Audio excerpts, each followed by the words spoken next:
আসসালামু আলাইকুম, সবাই কেমন আছেন? আজকে আপনাদের সাথে একটি রেসিপি শেয়ার করব, পেঁপে দিয়ে ডাল রান্না। খালি ডাল তো সবসময় খেয়ে থাকেন, মাঝে মাঝে একটু সবজি দিয়ে রান্না করলে মন্দ হয় না। প্রথমে চুলায় একটি প্যান বসিয়ে দিয়েছি, হাফ কাপ তেল দিয়েছি, দিয়ে দিব পেঁয়াজ কুচি, রসুন কুচি, একটু নেড়ে চেড়ে দিব। তারপরে দেব 1 চা চামচ আদা রসুন বাটা, আস্ত জিরা থাকলে আস্ত জিরা দিয়ে দিব, এতে ফ্লেভারটা খুব সুন্দর আসে। এখন দিয়ে দিচ্ছি 1 চা চামচ হলুদ গুঁড়া, 1 চা চামচ মরিচ গুঁড়া, 1 চা চামচ ধনিয়া গুঁড়া। সব কিছু দেওয়া শেষ হয়ে গেলে একটু নেড়েচেড়ে নিব। এখানে আমার একটা জিনিস মিস হয়ে গিয়েছে, লবণ দিইনি, লবণটা আমি পরে অ্যাড করেছি।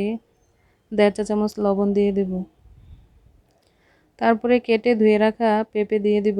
পেঁপেটা আমি একটু মাঝারি সাইজের টুকরো করেছি। সামান্য পানি অ্যাড করে দিব। এখানে আমি হাফ কাপ পরিমাণ পানি দিয়েছি পেঁপেটা সিদ্ধ হওয়ার জন্য। ঢাকনা দিয়ে ঢেকে রাখবো 5 থেকে 10 মিনিট। ঢাকনা উঠিয়ে আবার একটু নেড়েচেড়ে দিব।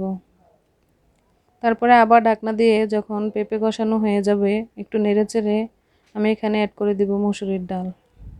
মসুরের ডাল এখানে আমি 2 কাপ পরিমাণ নিয়েছি, ধুয়ে পানি ঝরিয়ে রেখেছি। ডালটা দিয়ে নেড়েচেড়ে ঢাকনা দিয়ে আবারও 10 মিনিট ঢেকে রান্না করব মিডিয়াম হিটে।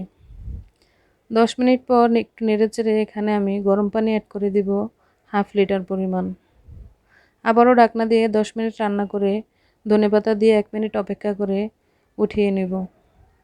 ডালটা একটু ঘন ঘন থাকবে, খেতে ভালো লাগবে। কালারটা দেখতে অনেক সুন্দর হয়েছে।